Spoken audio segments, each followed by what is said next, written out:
saudação aqui para todo mundo que está na, na live, aqui no ao vivo, na segunda parte da nossa aula, e para você que está pegando a gravação, essa é a nossa segunda parte. Nessa segunda parte, a gente vai versar um pouco sobre a questão da filosofia africana. Antes de falar de filosofia africana propriamente dito, temos que falar sobre esse ideal de filosofia. Às vezes a gente fica sem saber muito bem, né? Filosofia, esse campo de conhecimento, que ao mesmo tempo não é ciência. Bem, antes devemos considerar que a filosofia, dentro de uma perspectiva ocidental, tem como seu berço a Grécia. Mas as próprias pessoas daquele território que a gente considera como Grécia, bebiam tiveram muitos de suas fontes, Kemet, o Egito Antigo. Então é disso que a gente vai tratar aqui. Como que a visão de filosofia se tornou algo somente ocidental, mas como que essas noções estão presentes também no continente africano. E isso hoje não é um problema, mas durante muito tempo, né, isso era negado. E até hoje, se a gente for olhar na verdade, tem muita gente que só consegue considerar textos filosóficos aqueles textos que são de alguns autores, homens ocidentais. Então, dá para ler mais coisas, dá para refletir a partir de outras perspectivas também. O que acontece? A filosofia, ela começa a ser estruturada a partir de uma narrativa, que é um pouco de lenda também, que seria quando o Pitágoras, né, aquele mesmo teorema, né, os antigos, eles eram múltiplos, né, eles consideravam a filosofia junto com a aritmética, eram dois grandes campos de conhecimento, e conta-se, né, que ele, junto com o Tales de Mileto, também teriam sido os primeiros grandes filósofos, né, sobretudo Tales de Mileto. Pré-socráticos, né, Tales era jônico, conta-se que dentro dessa narrativa do que é a filosofia, né, alguém teria perguntado, perguntado para o Tales, perguntado não, afirmado, né, que ele era muito inteligente, que ele era muito sábio, e ele responde, né, ele teria respondido, não, sábio foram mestres, eu sou apenas um filósofos, né, um amante, um perseguidor da filosofia. E daí teria surgido essa ideia. Mas acontece que toda essa arquitetura de saber, elas já eram ensinadas em escolas iniciáticas da antiguidade. Se a gente olha para o Egito, né, o Egito ele tinha lá os seus primórdios, as escolas iniciáticas. O que era isso? Locais de saber onde tinham mestres disponíveis a ensinar os seus discípulos. Locais onde as pessoas iriam saber sobre assuntos da vida cotidiana, da vida prática e sobre assuntos profundos, assuntos sobre a alma, assuntos sobre a vida após a morte, sobre a sabedoria dos deuses. E isso tudo era de maneira plural, né? Então, todos eles, esses gregos, eles viajavam, aprendiam com outras culturas, inclusive com Kemet. Mas, como eu disse inicialmente, esse movimento de invisibilização, ele nasce com o processo de construção de um ocidente. E na construção desse ocidente, a construção de um imaginário unificado do que seria uma cultura grega. E a gente precisa entender qual é esse local da filosofia. Para o grego, filosofia, o grego antigo, filosofia estava no lugar de episteme, ou epistemologia. Saber, saber por saber. E aí, a filosofia, ela ainda não estava misturada com coisas mais técnicas. As coisas mais técnicas estavam em outro lugar. que eles chamavam de tecné. O que era tecné? Tudo aquilo que tinha a ver com manipulação material. A medicina era tecné, a construção de coisas era tecné, já pensar sobre a sociedade era episteme, filosofia. Dentro da episteme estaria a filosofia e a aritmética. Eles consideravam que para ser um bom filósofo, você tinha que ser também uma pessoa que sabia calcular. Mas esse cálculo não era nem para construir coisas, nem nada, não. Era muito na perspectiva de saber. Conhecer para decodificar, né? Decodificar a realidade. Então, aí depois disso, os diversos subprodutos. Isso é muito interessante, né? Mais tarde, lá na modernidade, aí vai ter esse paradigma do papel da filosofia. Porque os filósofos, que também eram cientistas, muitas vezes, eles começam a fazer uma separação mais drástica das áreas. Isso é o que a gente chama de paradigma, né? A ciência, ela vai, ao longo do tempo, tendo seus grandes paradigmas. O paradigma moderno era o paradigma da filosofia versus ciências e a ciência versus humanas e exatas. E por muito tempo foi assim, né? Até hoje, na verdade, tem pessoas que gostam de fazer uma hierarquização de saberes, o que é bem triste. Mas o paradigma hoje é mais multidisciplinar. E aí, tem um livrinho muito interessante para eu indicar para vocês, que é um livro sobre filosofia, que é uma história da ciência. Vou projetar aqui para vocês.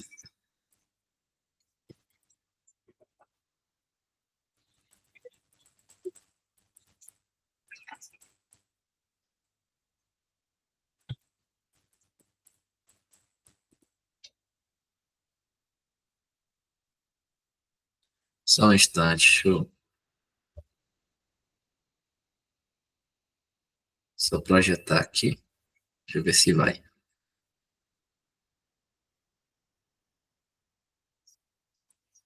É do Danilo Marcondes. Vocês já ouviram falar dele?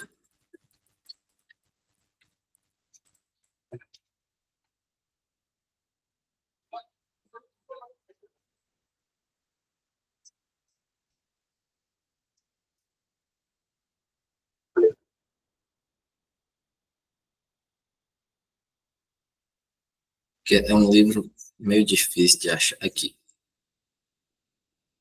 Vamos lá.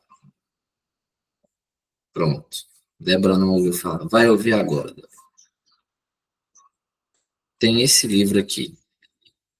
Outro livro, vou mandar o PDF para vocês. Está anotando tudo que eu vou mandar, tá, gente? Isso aqui, material de estudo aí para vocês viajarem a mente. Pois é. História das Ciências. Textos básicos de filosofia e história das ciências. Aqui tem esse outro, textos básicos de filosofia, tá até aparecendo aí. Eu indico os dois. Só que esse da história da ciência é que ele fala justamente desse paradigma da ciência moderna do ponto de vista de reflexão sobre o papel da humanidade. É muito bom, porque ele vai dialogando com diversos autores, ele inclusive pega fragmentos de documentos. Não é longo, é um livro curto, ele passa até uns exercíciozinhos. Vou anotar aqui para mandar para vocês, o PDF. Esse livro está meio carinho ultimamente para comprar, acho que não estão imprimindo mais ele. Precisa de uma edição nova. A capa dele é linda, né? Mas aí, enfim, qual é o debate? O debate é que nós nos distanciamos da natureza, quantificamos a natureza, estabelecemos um método quantitativo em um determinado período moderno com o tipo ideal. Os iluministas tentam fazer isso também. Só depois que a gente vai trabalhar com os métodos qualitativos de pesquisa, e isso tudo vai colocando a filosofia em um local que é um local de distanciamento, um local de reflexões abstratas, sobretudo quando parte do ponto de vista da filosofia clássica, e se tratando de outros povos, vixe, aí que é demais. Por quê? No texto ele não está trazendo tudo isso que eu estou falando, não, tá, gente? No texto ele pega mais da ciência moderna para cá. Mas a grande questão aqui é que existe toda uma reflexão de filosofia a partir do Ocidente, que vai colocar as outras culturas do mundo. O que era para ser a filosofia desses outros locais do mundo é tratado só como uma mitologia, como uma narrativa, como histórias de povos ancestrais, não considerando todo o grau profundo dessa epistemologia. Então, é por aí. Né? Só que nós temos diversos saberes. E aqui eu vou pegar a luz um pouquinho, né, da perspectiva egípcia. Por quê? Quando o Sheikh Anta Diop faz seus estudos, em algum momento ele coloca muito essa ideia de resgate da cultura egípcia como uma cultura negra. Porque o Egito, ao longo do tempo, como era inegável, as grandes construções, os grandes feitos, enfim, saquearam o Egito de todas as formas possíveis, não só do ponto de vista material, como próprio ponto de vista intelectual. Muita coisa que os egípcios fizeram, que estavam lá descritas nos papiros, nas paredes dos templos, a partir do momento que se decodifica aquilo, você se apropria sem dar crédito. Então é muito doido, porque a galera explodia tumbas lá do Egito e saqueava, né? Tentativa de apagamento. Você reproduz uma imagem do Egito que é embranquecida, para não falar que aquele povo produzia coisas grandiosas, eram negros. Você pega, por exemplo, a França hoje é conhecida como produzir os melhores perfumes do mundo, né? E o primeiro registro de perfumaria que existe no mundo é egípcio. E o papiro que fala sobre perfumaria do Egito está lá na França. Olha que doido, né? E até uma coisa aleatória que ninguém perguntou, mas tem aquele perfume Chanel, né? Chanel número 5. Sabia que ela é produzido com madeira brasileira?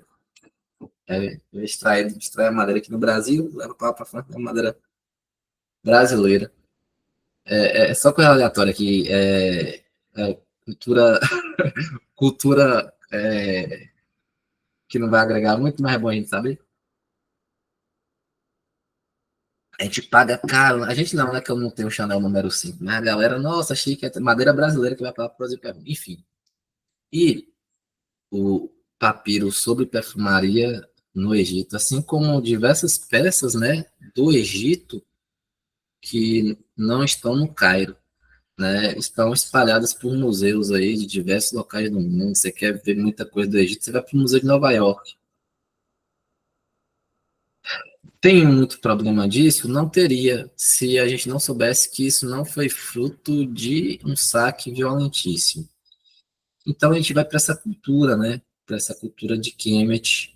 Aqui eu falei um pouquinho de cultura banto, né? Na cultura urubá, todas essas culturas têm seus saberes que também são filosóficos. E não está no campo só da religião, da tradição, porque isso também é uma questão, né? Se coloca só no campo da religião, como se fosse inferiorizar isso. Mas é filosófico, né? Então, de início, nós temos aqui uma perspectiva. Desde o iluminismo, começa um preconceito muito forte sobre o continente africano. A razão iluminista, gente, ela é uma razão que ela vai tentar quantificar os saberes humanos. O iluminismo, se o paradigma da modernidade era um rompimento sociometabólico do homem com a natureza, o paradigma do iluminismo é essa tentativa de quantificação, de descrição, né? A sociologia criada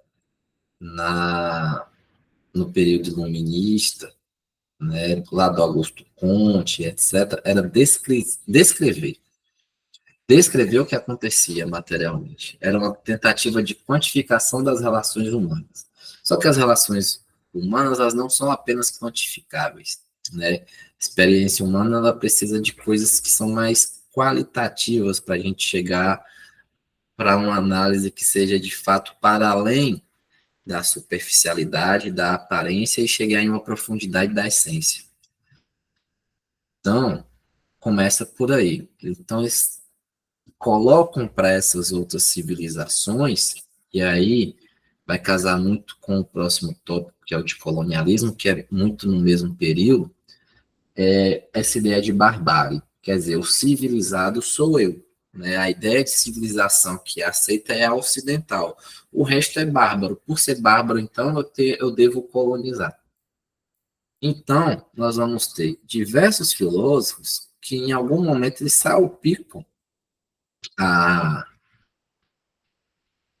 a, a sua visão preconceituosa sobre o continente africano. No mesmo contexto, vão ter pensadores que também não vão ter essa visão preconceituosa, mas eles são em menor quantidade e eles vão ser colocados para escanteio, porque o que obedecia à lógica material expansionista imperialista era justamente um modelo filosófico que era esse modelo positivista que desconsideravam os outros.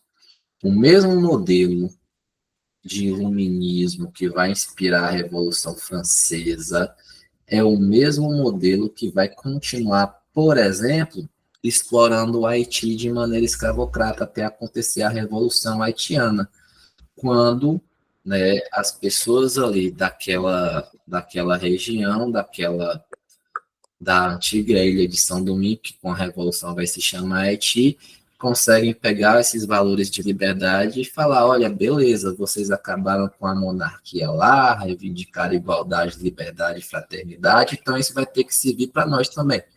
Então eles acabam fazendo a grande revolução haitiana de acabar ali, com, claro, vai ser reprimido e etc., mas acabar ali com o governo feito por brancos, dentro de um modelo escravocrata e etc.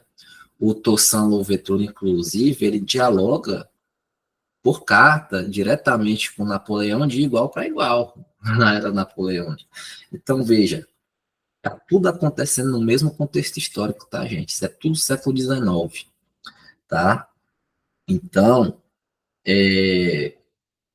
um pensamento lá que pautava liberdades, que pautava igualdade para o homem, mas esse homem não é qualquer homem, né? É o homem ocidental, é o homem nutrido pelas ideias iluministas, porque nesse mesmo contexto tinha uma pulsão que mais tarde, no final do século, vai se concretizar na pulsão imperialista, lá na Conferência de Berlim. Então, isso tudo está sendo agenciado nesse século XIX.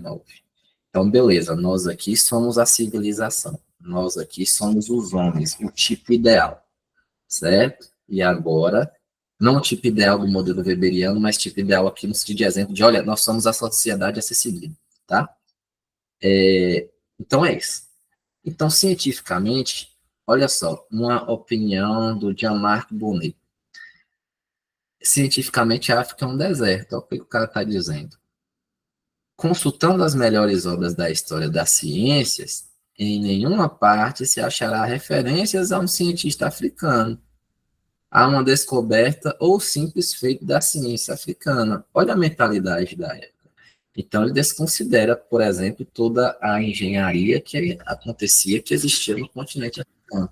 Ele desconsidera, por exemplo, todas as pesquisas que acontecia do ponto de vista, se a gente for olhar só para a antiguidade, tá? Do Egito, do ponto de vista de mumificação. Ele desconsidera os diversos povos centro-africanos que já tinham observações de astros. Ele desconsidera o norte-africano, que nós vimos aqui com o Império do Mar, que no século XII tinha um complexo de Timbuktu. Então, ele não está considerando isso aí, certo? Isso é tendencioso para a época, e se a gente reproduz isso hoje, só mostra o quanto que nós estamos ainda perpetuando um modelo que é eurocêntrico, né? Isso era a opinião da época, tá? Aí, né, nós vemos a África, na filosofia das luzes. Isso aqui é um debate importante, tá, gente? Porque, de início, esse é o farol da civilização europeia, né? E, ao mesmo tempo que lá eles defendiam a igualdade, fraternidade, liberdade, o iluminismo vinha com seu ideal que vai inspirar o liberalismo econômico, certo? Que vai inspirar um novo modelo de sociedade. Nossa, que vai ser lindo e maravilhoso. É lá que eles, é nesse período que eles desenvolveram também as teorias racistas, eugenistas e de superioridade. Então, veja, olha, todos são iguais, mas depende, tá? Se for ocidental, homem e burguês, aí vai ser todo mundo igualzinho. Agora, se você, primeiro, não é da burguesia, segundo, não é ocidental, ok. Você é outra coisa. Você é uma subcoisa. Você tem que ser colonizado mesmo para a gente te ensinar o que é erudição. Para nós te ensinarmos o que é de fato ser civilizado. Desconsiderando que todo aglomerado humano que tem a sua complexidade de filosofia, de cultura, de fazer político, lembra lá do primeiro momento? De pensar, de saber, de fazer, já é civilização, certo? Se tem uma forma de pensar, de fazer e de saber, e é um grupo humano, é civilização. Inclusive, se a gente for olhar algumas civilizações antigas africanas, muito mais complexas do que, por exemplo, a Europa da modernidade, mesmo com todos os inventos. Então, apenas os trabalhos pluridisciplinares, como Sheikh Anta Diop, né, análogo à mesma tarefa realizada por Geoffrey Nihan sobre a China, contribuíram para tirar o continente africano do esquecimento científico. E aí vamos à conferência, né? A conferência que aconteceu em 2015, 10 anos, né, inclusive. Ela vem trazer para o Brasil vários intelectuais africanos, e é impressionante. E isso gerou um livro. As conferências que esses intelectuais ministraram foram transformadas em livro. Esse não tem PDF, mas eu passo aqui a referência daqui a pouco para vocês. Que é sobre Sheikh Anta Diop. E por que esse intelectual foi tão importante? Ele conseguiu provar com métodos europeus e fazer um resgate histórico sobre várias culturas, mas, sobretudo, em um livro chamado As Origens Africanas da Civilização. Eu acho que esse livro tem em português em PDF, eu tenho um PDF dele em inglês, mas acho que vocês encontram também em português. As Origens Africanas da Civilização. É, deixa eu ver aqui rapidinho.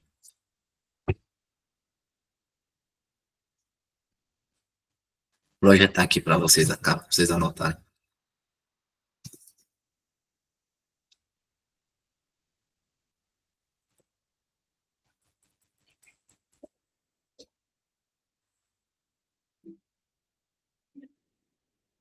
É isso mesmo, não estou achando em português não, tá, gente? Mas o livro que é dessa conferência, resultado dessa conferência, é esse aqui, ó.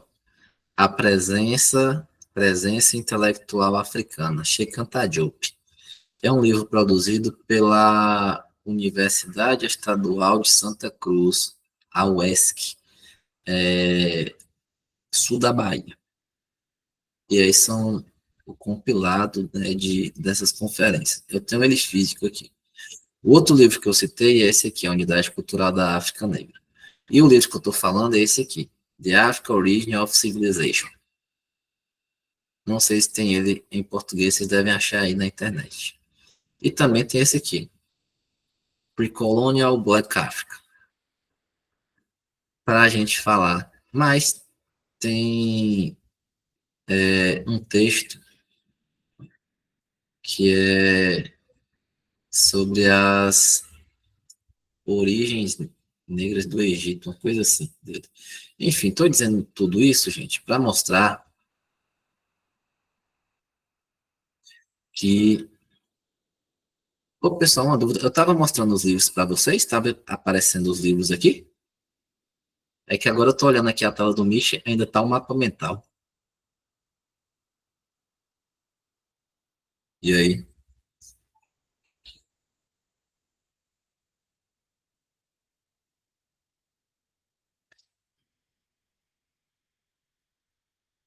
Bom, esse é o livro. Aqui. Esse é os livros. Acho que eu estava falando e não estava mostrando. Ah, pronto. Então, era isso. Eu estava mostrando só o mapa mental.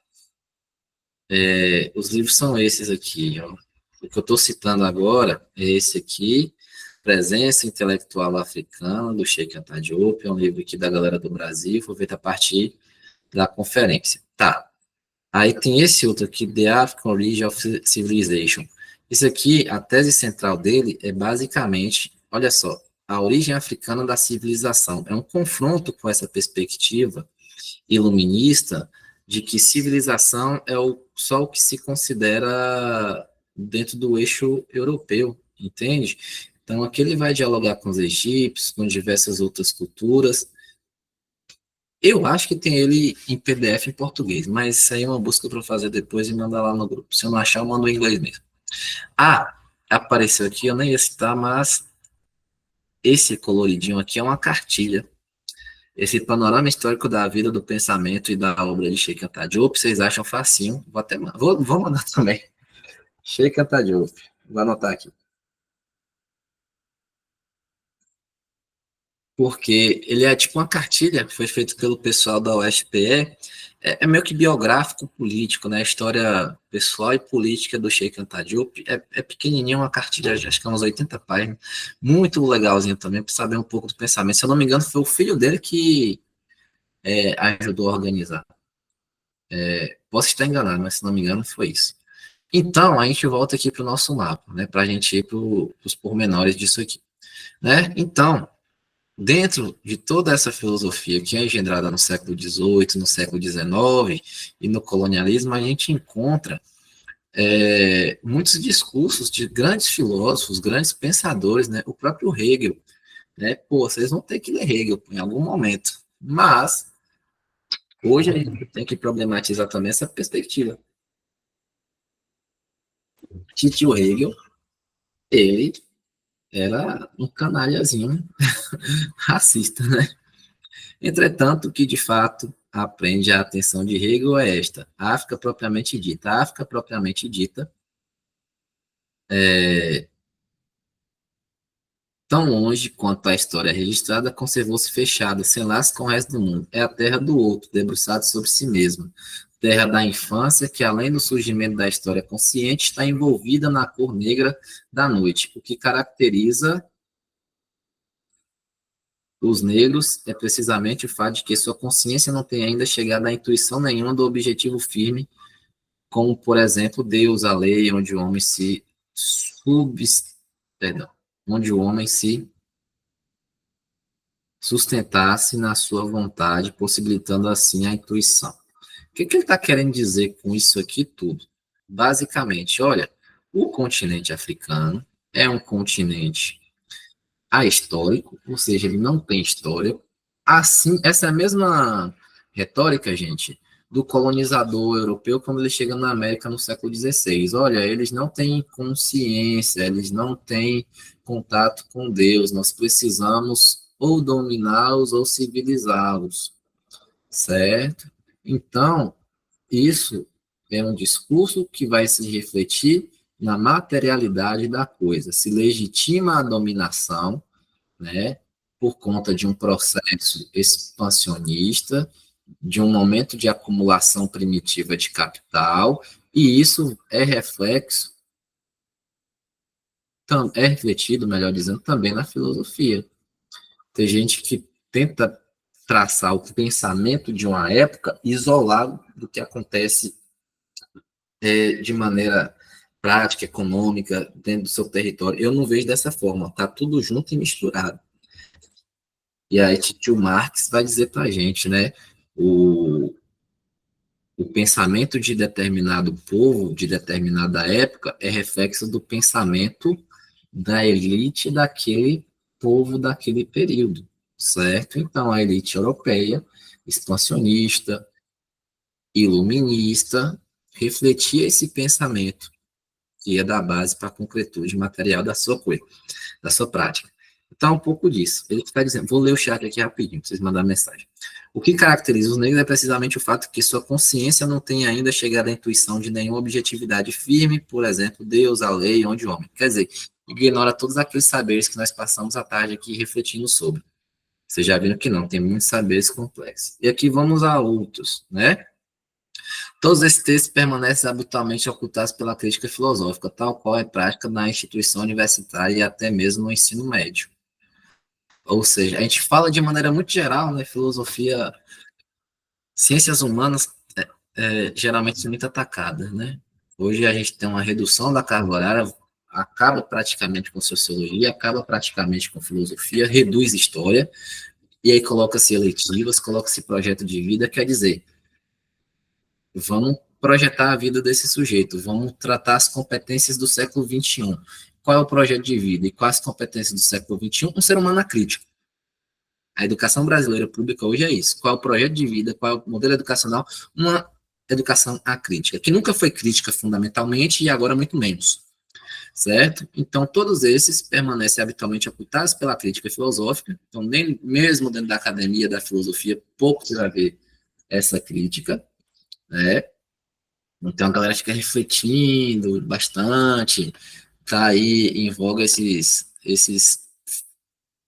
filósofos, né, da moda aí do YouTube brasileiro, né, Clóvis de Barros Silva, por que são ruins não, tá, gente? São bons, são excelentes.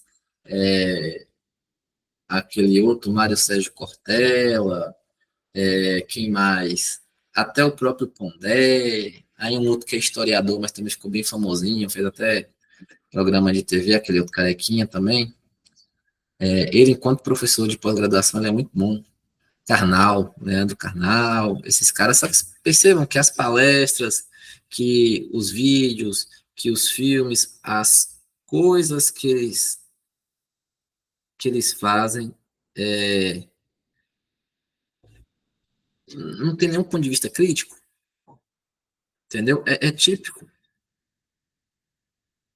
Não, mas você tem que ler esse negócio. Ah, não vou ler. Eu não sou adepto dessa perspectiva, não, viu, Débora? Assim, de fato, tem textos que devem ser superados e tudo, mas, assim, em algum momento, né, talvez seja necessário. É, não estou dizendo que, tipo assim, você vai colocar debaixo do braço, tá? Mas até para criticar a gente tem que conhecer, entendeu? É só para a gente tomar cuidado, senão é o que está acontecendo hoje em alguns cursos. Ah, não vou ler, já aconteceu, né?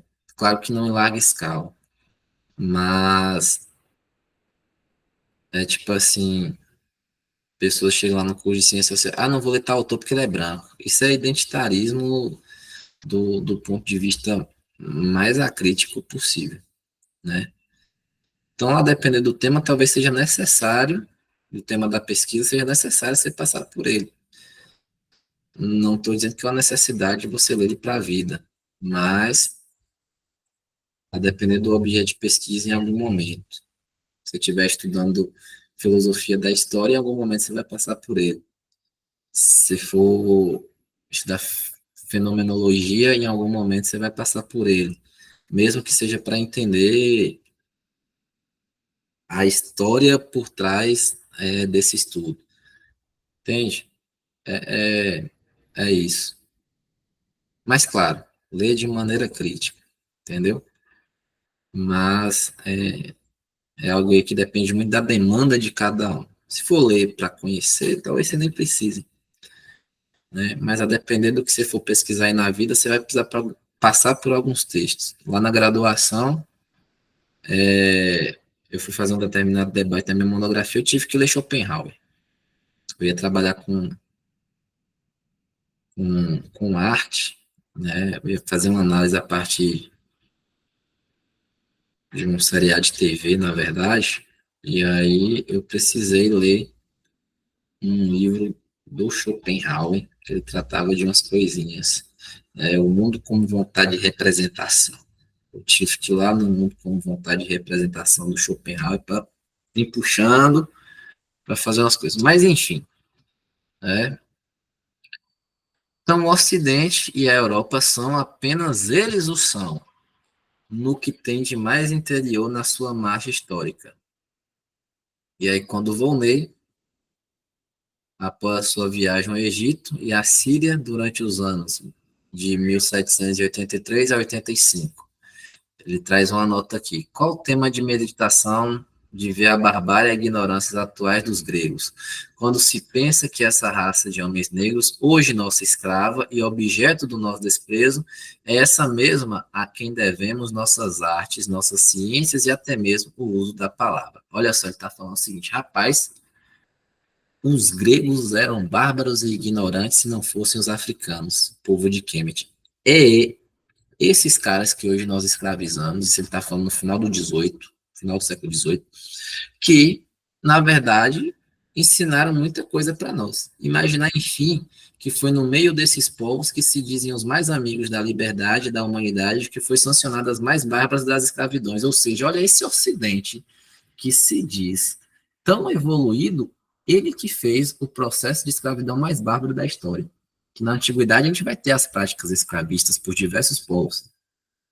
Vai ter prática escravista lá na Grécia, vai ter prática escravista em determinados locais do continente africano, mas as práticas escravistas da antiguidade nem se comparam, em nada se compara ao que é o modelo de escravidão agenciado pela Europa no período moderno.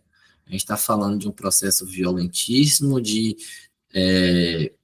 supressão de tudo é, dignidade humana, de apagamento sistêmico de culturas, de corpos sendo coisificados em larga escala para o enriquecimento de uma minoria, desconsiderando todos os traços culturais, religiosos, epistemológicos daquele sujeito.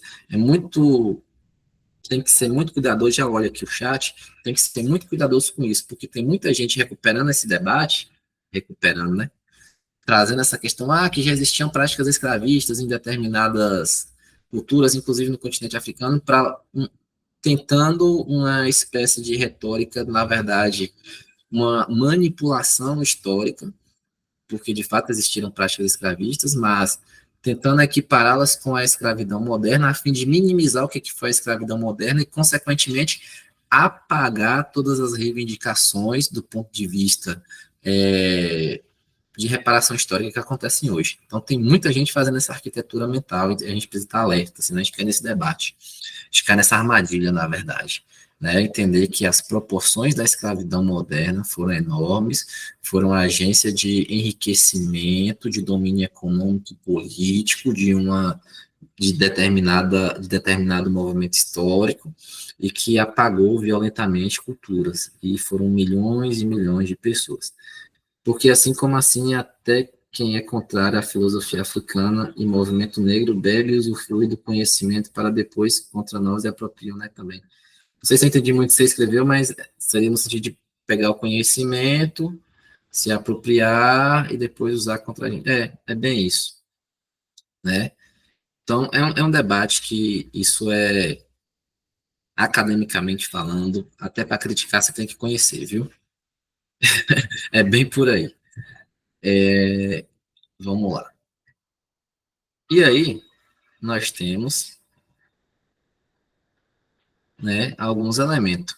A cosmogonia egípcia, né, apresenta-se como uma tentativa racional de explicar a origem do universo, das coisas, dos setores e mesmo os deuses. Esta pesquisa, por meio do porquê e do como as coisas, os egípcios, os egípcios a traduziam por expressões como. Aí é que tem. Eu não vou pronunciar isso aqui, mas seria Encep-Tep, que significa a primeira vez, que é uma cosmogonia, né? E o problema do renascimento. O renascimento aqui, já não estou falando mais do renascimento moderno, estou falando do renascimento africano. O que é o renascimento africano? É uma movimentação que acontece, sobretudo, nos movimentos de independência, onde existe uma camada de intelectuais que vão tentar recuperar essa história, essa ancestralidade africana. E aqui a gente vai colocar o Cheikh Diop, a gente vai colocar o Teófilo Obenga, né, e tantos outros intelectuais, o próprio Amilcar Cabral, que é uma liderança lá para o povo de Moçambique. Nós vamos colocar o Leopoldo Sedar Senghor, que apesar de algumas pessoas falarem que ele é entreguista, que ele não deu uma contribuição do ponto de vista revolucionário, mas ele tem sua contribuição do ponto de vista intelectual, que é muito forte. Então, o Renascimento é esse momento.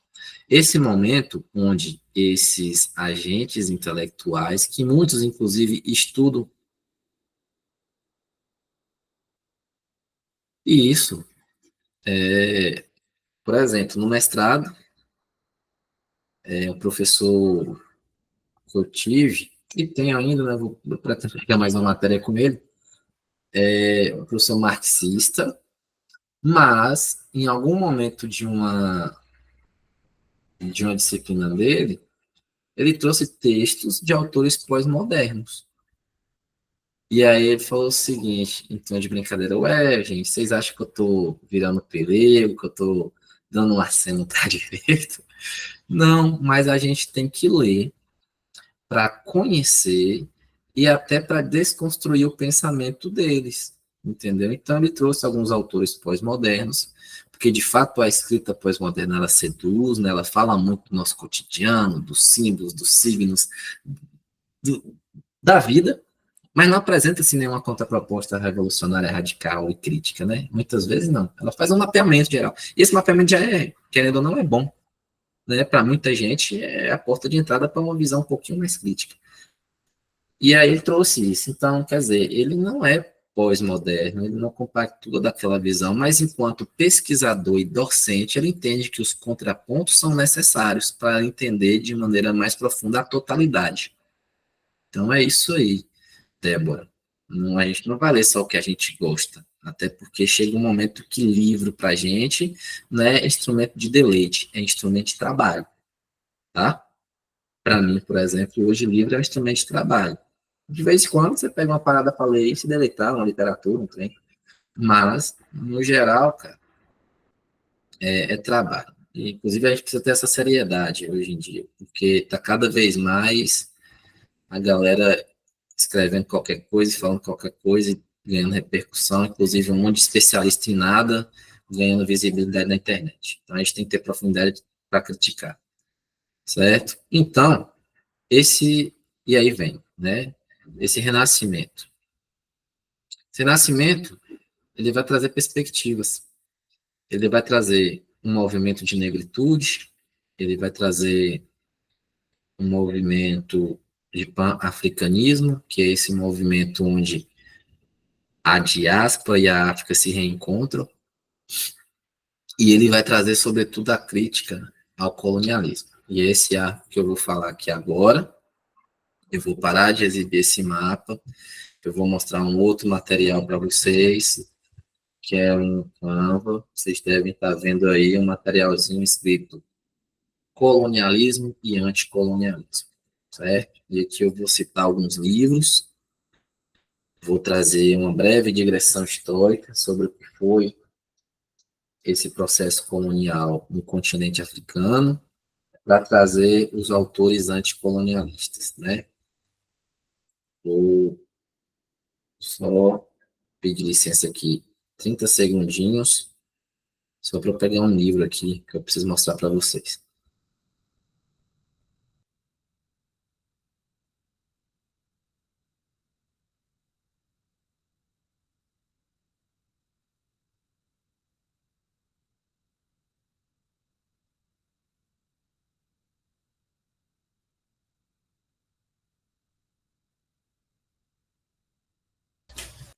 Voltei.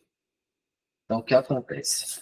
Quando a gente trata de colonização, colonialismo no continente africano, nós temos que pensar a seguinte coisa: um movimento onde não há consulta, um movimento onde esse território aqui do mapa, né, o Ocidente enquanto uma ideia de civilização, enquanto uma ideia de povo, enquanto um projeto de mundo, ele vai de conta para essa parte aqui, África e Oriente.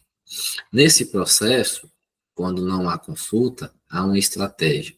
E qual é o interesse aqui, galera? O interesse é dominação por conta de um processo já de industrialização que acontece aqui, visando mais local de exploração de quê?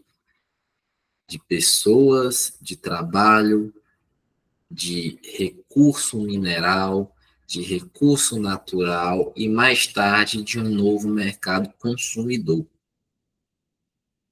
E aqui tem algumas imagens clássicas. Vocês já devem ter visto isso aqui em algum lugar, em alguma aula de história.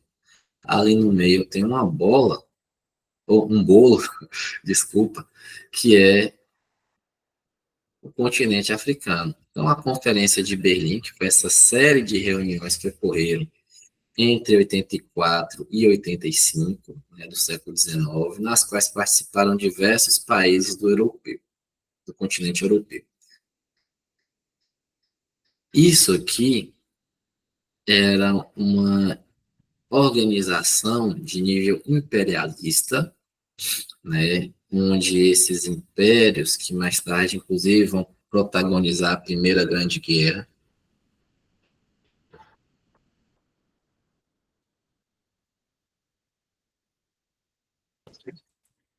estavam disputando esse território. Acontece também com a Ásia. Olha só que imagem emblemática, né? O Oriente aqui só olhando o que estava acontecendo, tentando entender, enquanto a Europa já estava, olha, com um punhal na mão, fazendo a repartição. E assim, mais ou menos, que fica esse continente africano, com as possessões francesas, uma dominação violenta, radical, inclusive os territórios de colonização francesa, pessoal, a exemplo de Burkina Faso, Argélia, vão ter que lutar muito por sua emancipação, né? Essa emancipação se dá pós-Segunda Guerra Mundial, com o enfraquecimento desses agentes europeus, o empobrecimento por conta do pós-guerra, a consolidação de fato dos Estados Unidos enquanto potência. Então, nós veremos muitos países do continente africano se libertando, certo? O que acontece? Nesse contexto, além dessa busca, o mercado consumidor e por mão de obra barata e por exponencializar essa, essa busca pelos recursos naturais, já que a Europa já estava toda perfurada, já quase não tinha recurso, as regiões que tinham muito recurso, o tempo todo disputadas de maneira bélica, vamos lembrar lá da Segunda Guerra, né, a região de Alsácia e Lorena, disputada, não é porque era uma área bonitinha, é porque era uma área que tinha muito minério, né, por isso que disputava esse território. Então, nós temos um palco, né, um grande palco sendo arquitetado, que é o continente africano. E aqui, o livro que eu queria citar para vocês, né, aqui já dialogando com os autores, é o Marc Ferro. É um livretinho, né, eu estou mostrando ele aqui, ó, além de projetar, eu estou com ele aqui, vocês vão ver que é um livro bem fino, certo? E ele vai fazer alguma descrição. Ele faz um estudo de caso bem interessante sobre a colonização francesa. certo? Então, ele vai primeiro fazer um processo que é um processo de triangulação. Ele vai explicar, olha, no período moderno tem uma triangulação. A Europa vai, leva um bando de quinquilharia para a África, pega escravo, leva para a América, lá esse escravizado vai ser transformado em uma mão de obra que vai produzir açúcar, que vai produzir banana, que vai produzir café, volta tudo para a Europa. Essa é a triangulação da modernidade à luz do Mark Ferro, que é o que de fato acontece. E aí, né, mais adiante, ele vai trazendo algumas reflexões, né? Ele vai falar dos Estados Unidos, vai falar do processo de guerra, vai falar do processo de conflito. E é um livro interessante, pessoal, porque é em forma de pergunta e resposta. Então, tem algumas reflexões aqui, né, que é como se eu estivesse explicando mesmo para você. Mas, basicamente, aqui ele está falando de como que, dentro desses processos de colonialismo, certo? Primeiro, você tem a perspectiva que é comercial, aí você vem com a perspectiva de dominação à luz da violência. Colonização, gente, é violenta, não importa o país. Você tem um diálogo com as pequenas elites locais, lembrando que não necessariamente elite aqui vai ser o que a gente vai chamar mais tarde de burguesia. Elite é um conceito que extrapola tempo, né? Então, com as elites locais, né, promovendo algumas vantagens, e esse processo de dominação geral. Então, vale a pena aí a leitura do Mark Ferro. E aí nós temos uma outra figura, essa figura que é crítica ao colonialismo, né? Eu vou trazer, cadê? Aqui. Aqui algumas figuras. Deixa eu expandir aqui.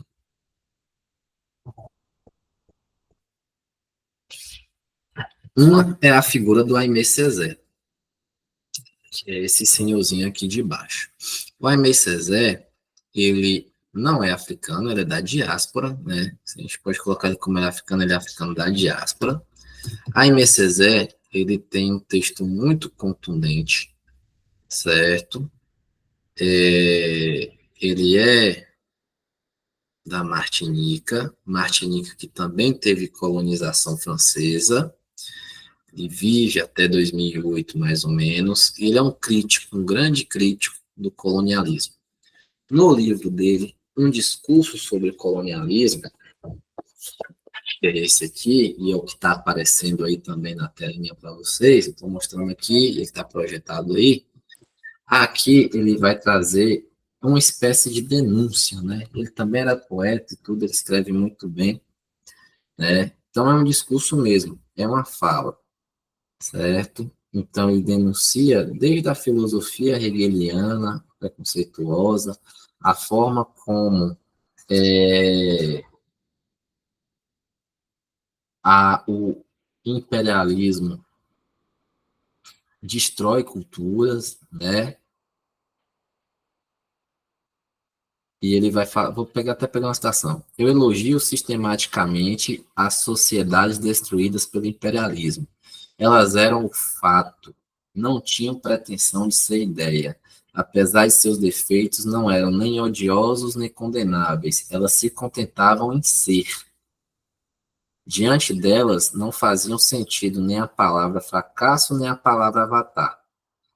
Elas reservaram intacta a esperança. Em vez disso, essas são as únicas palavras que podemos, com toda honestidade, aplicar os empreendimentos europeus fora da África. Meu único consolo é que as colonizações passam, que as nações dormem apenas por um tempo e que os povos permanecem. Ele traz, aí vou ler só mais uma reflexão. A colonização, repito, desumaniza até o homem mais civilizado. A ação colonial, o empreendimento colonial, a conquista colonial fundada no desprezo pelo homem nativo e justificada por esse desprezo, inevitavelmente tende a modificar a pessoa que o empreende. O colonizador, ao acostumar-se a ver o outro como animal, ao treinar-se para tratá-lo como um animal, tende objetivamente para tirar o peso da consciência, a se transformar ele próprio em animal. Olha só que doido. Você desumaniza para tirar o peso da sua consciência de que você está, na verdade, lidando com outro humano, só que, na verdade, nesse processo você se auto-animaliza. O colonizador se animaliza a partir do momento que, em nome do seu ideal de civilização, ele fomenta a barbárie.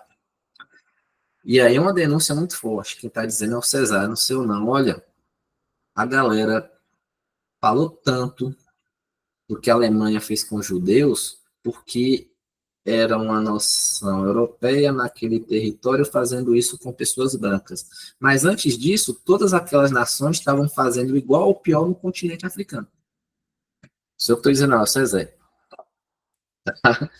Ou seja, o que a própria Europa condenou em meados do século XX como desumano, a própria Europa fazia no continente europeu. E quando era lá no continente europeu, com africanos, não era considerado desumano. Reflitam sobre isso. Né? Você que vai pegar a gravação, você que está assistindo a gravação, reflete aí um pouquinho. Certo? E aí nós temos outro carinha, muito importante, que é o nosso grande Frantz Fanon. E aí é necessário recuperar a importância de Fanon na contemporaneidade. Fanon, ele também, né,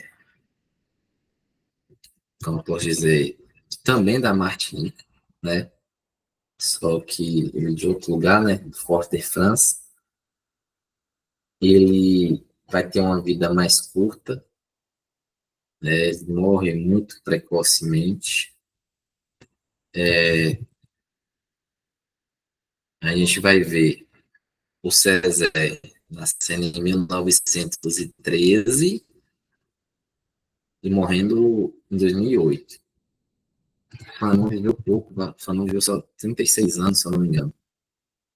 Ele nasce em 1925 e vive até 1961. Só que Fanon teve uma vida muito radical. Né? Fanon ele era um intelectual muito radical. Então ele serve o exército francês, relembrando, né, Martinique, colonização francesa, ele serve o exército francês, ele estuda na França, serve o exército francês, vê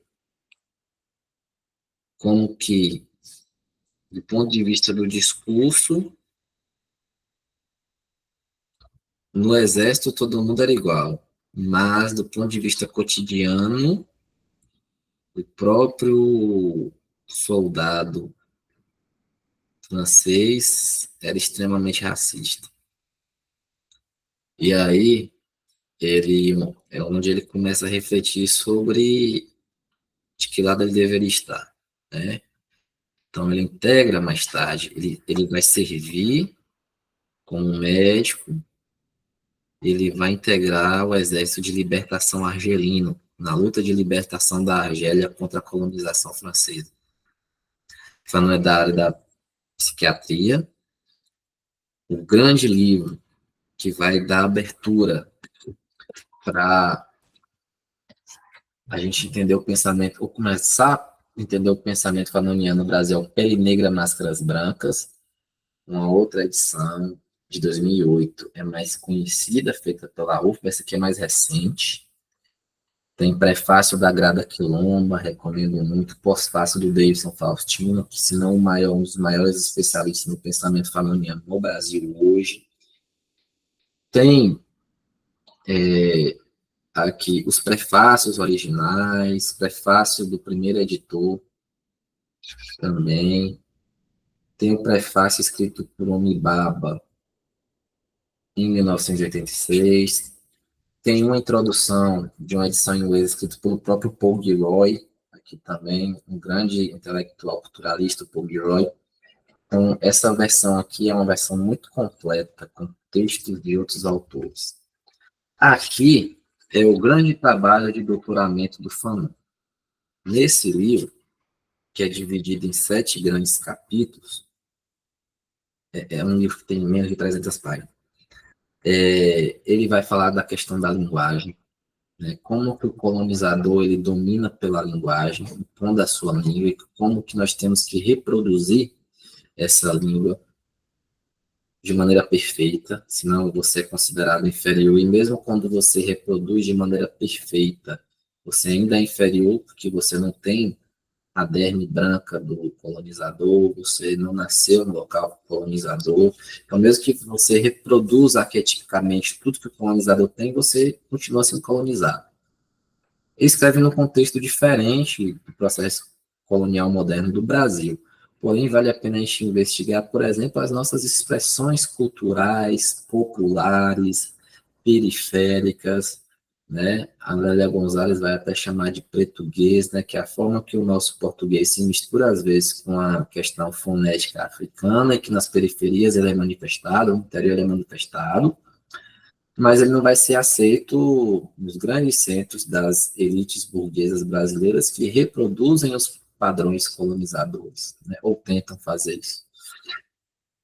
Depois ele vai falar sobre a mulher de coio branco, como se nas sociedades racializadas, né, essa mulher de cor, ela sempre tenta, né, e porque isso é um processo que é institucionalizado, né, o Brasil passou por um processo de tentativa absurda de branqueamento, de eugenia, né? Cada vez mais essa tentativa de branqueamento, ele faz isso a partir da mulher e do homem de cor e a mulher branca, né?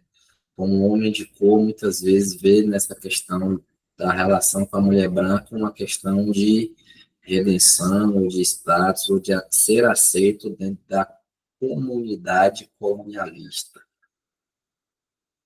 Outra coisa, esse complexo de dependência do colonizado, né? Alguém que falou mais cedo, né, da síndrome do vira-lata. Para o Fanon, isso se chama complexo ou suposto complexo de dependência do colonizado, como se não conseguíssemos pensar em uma outra lógica de sociedade que não dependendo de uma força externa, seja ela qual agente do momento, se é Europa, se é Estados Unidos. Hoje a gente está vendo aí a China se consolidando enquanto grande potência mundial e tem, mesmo assim, um monte de gente negando isso. Ah, que isso, os Estados Unidos, porra, o que você quer lá, uma bebota de estadunidense? Dos 27, é, dos 27 eixos de produção tecnológica, 25 quem domina é a China, né? Fazendo uma economia é, de multicontatos com o mundo todo, né? Uma indústria pesadíssima, um modelo educacional forte. Se tem algum limite para a China hoje, talvez a língua e olhe lá, né? E é mais não, que os Estados Unidos que são os bons, cara, né? E o cara é brasileiro, só para falar, né? E ele vai falar do negro e da psicopatia, certo? Que ele vai falar de como que esse colonialismo ele gera problemas psicológicos muito fortes dentro da psique desse sujeito negro. Vale ressaltar que quem não conhece ainda, conheceu o trabalho chamado da Neuza Santos, gente. Como é que é o nome do Tornar-se Negro, da Neuza Santos, certo? Que segue uma linha parecida. Claro, é um livro que foi escrito num período, algumas décadas atrás, uma pesquisa feita entre 70 e 80, mas vale a pena conhecer. E aí, o negro e o reconhecimento dentro do ponto de vista de libertação, certo? Então, é uma grande genealogia de como que essa questão da existência e de ausência de uma identidade vai afetar a psicologia do sujeito negro.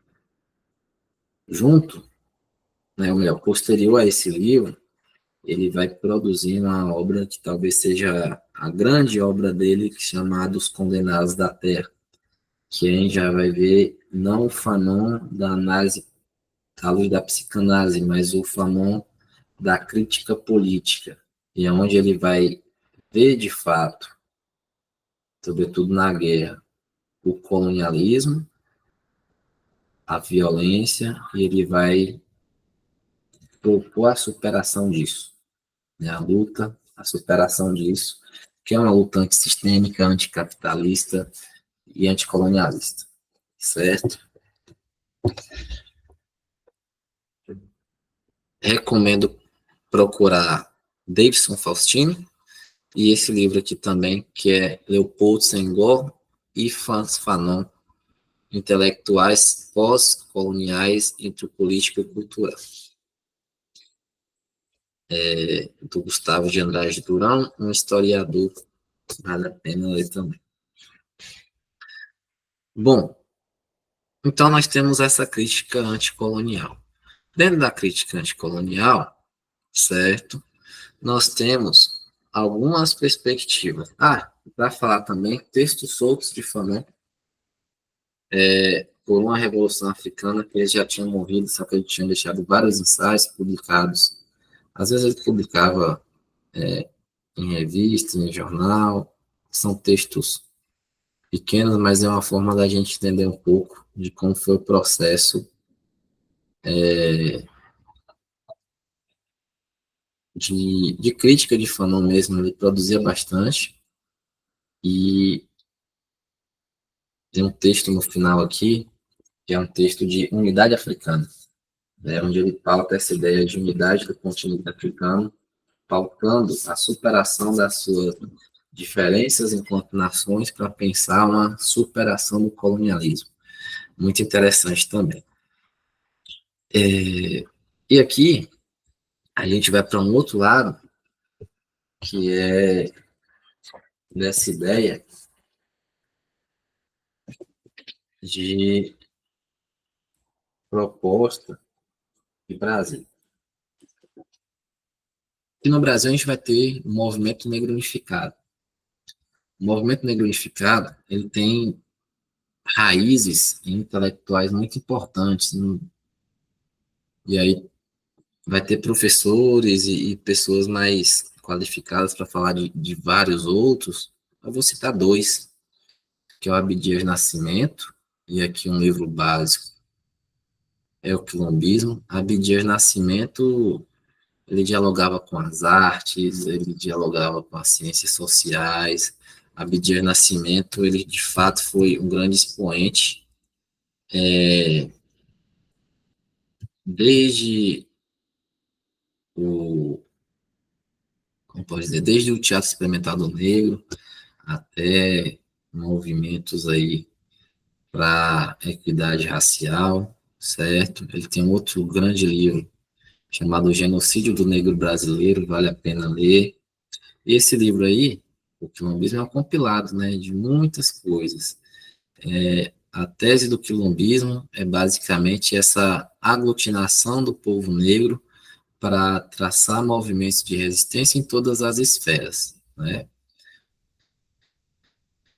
Ele que era poeta, ele era escritor, enfim, envolvimento com teatro, artes plásticas. Na aula de Adinkras eu mostro até algumas pinturas dele, onde ele intercala os Adinkras.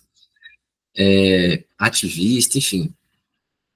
Ele é um expoente e ele vai tratar muito dessa ideia que a gente chama de aquilombamento hoje, né? Quilombismo, na verdade, é um aquilombamento sociocultural contemporâneo. E é basicamente um pouco do que cada um aqui tenta fazer em alguma esfera, né?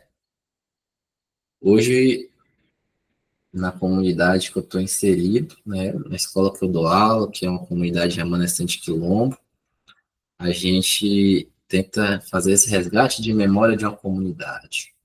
Aí, quando a gente integra um NEABI, por exemplo, de um instituto federal, também tentando debater isso, levar para os alunos, para a comunidade, uma outra visão de mundo. Esse tipo de aula, esse tipo de coisa, né? Um aluno aqui uma vez disse isso, né, em um curso, né, que como é que se diz, um aquilombar, né, que é fazer esses movimentos coletivos.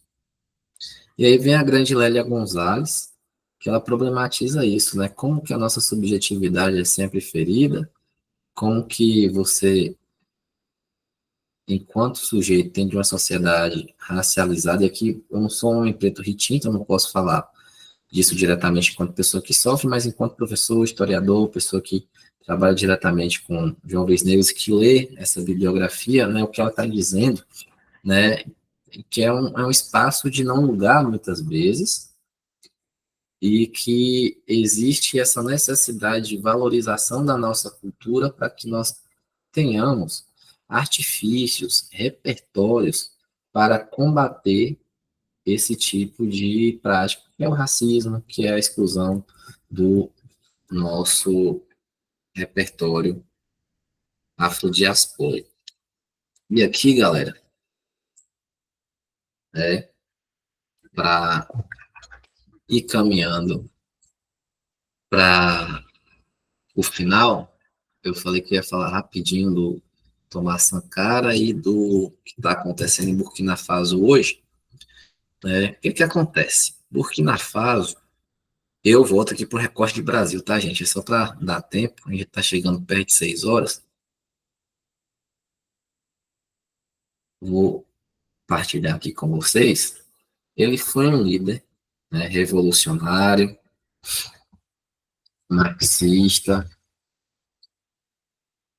Ele chega nos anos 80 lutando pela independência do antigo Alto Volta, onde é Burkina Faso hoje, era chamado de Alto Volta, um território ali muito, muito rico, né, do ponto de vista de potencialidade humana e potencialidade territorial, mas empobrecido pelo colonialismo, né, também francês. Só que quando o Thomas Sankara, ou Sankara, ele assume o poder, ele já vai ser vítima posteriormente de diversos ataques, diversos combates. Inclusive, um, como posso dizer, não é nem amigo, né? Que não é amigo. O que era vice-presidente junto com ele, que ajudou ele a chegar ao poder, arquiteta contra ele, dá um golpe, ele é morto, enfim. Ele era um sujeito muito à frente de seu tempo. Ele tinha noções de igualdade de gênero, ele defendia a liberdade para as mulheres, liberdade de corpo, ele defendia um processo educacional forte e amplo. Ele era o cara que dizia o seguinte: olha, não me deem um auxílio financeiro, eu quero um trator. Ou seja, eu não quero injeção financeira do grande capital estrangeiro. Eu quero um recurso básico para que o meu povo trabalhe e construa a sua própria autonomia. Não me mande engenheiros, me mande professores para ensinar os meus a serem engenheiros. Isso o resquício colonialista da França não queria, certo? Porque o que vai acontecer pós-independências? Uma aproximação de países ditos potências do norte global, no sentido de auxílio financeiro para gerar uma dívida, né? Então, todos esses países estão em dívida o tempo todo. Dívida do ponto de vista financeiro mesmo, para gente. Não é dívida histórica somente, não. Então, há um sistema que é o sistema de codependência. Ele era contra isso, né? Ele queria um nacionalismo forte, revolucionário, um povo autônomo, com repartição de terras. Então, ele sofre esse processo. Então, de lá para cá,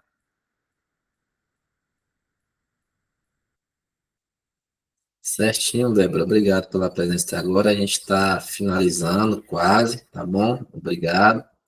Então a gente vai. Daqui a pouco a gente vai. Tchau, tchau. Daqui a pouco a gente vai caminhar aqui para os nossos encaminhamentos finais. Você que está pegando a gravação, não esqueça de mandar depois. Vou fazer uma fotinha aqui.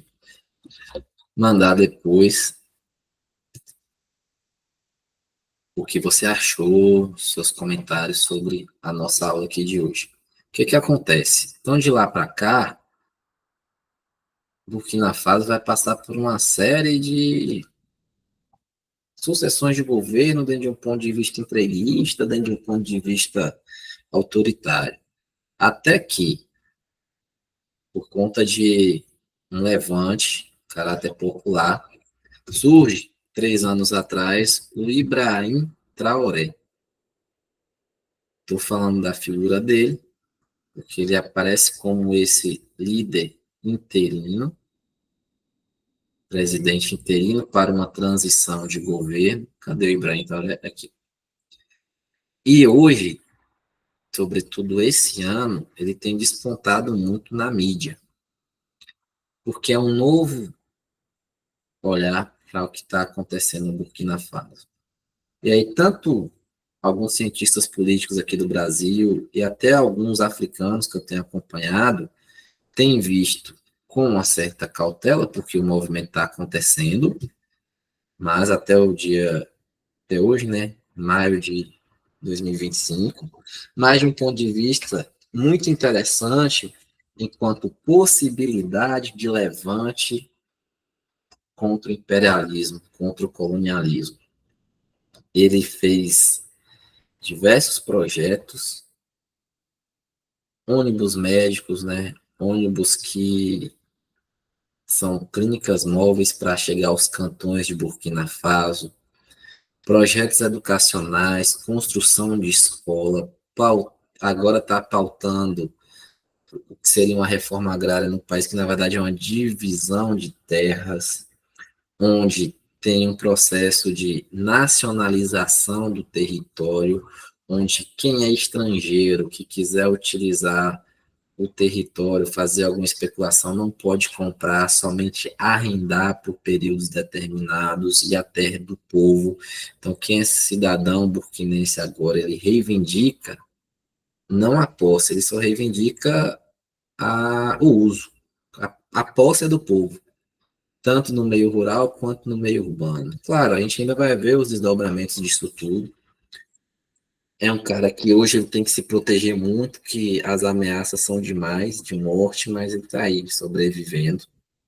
Então, é um processo interessante para a gente pensar a autonomia de um povo, para a gente pensar que ainda é possível um projeto nacionalista, onde a gente não fique lambendo botas da Europa, muito menos dos Estados Unidos.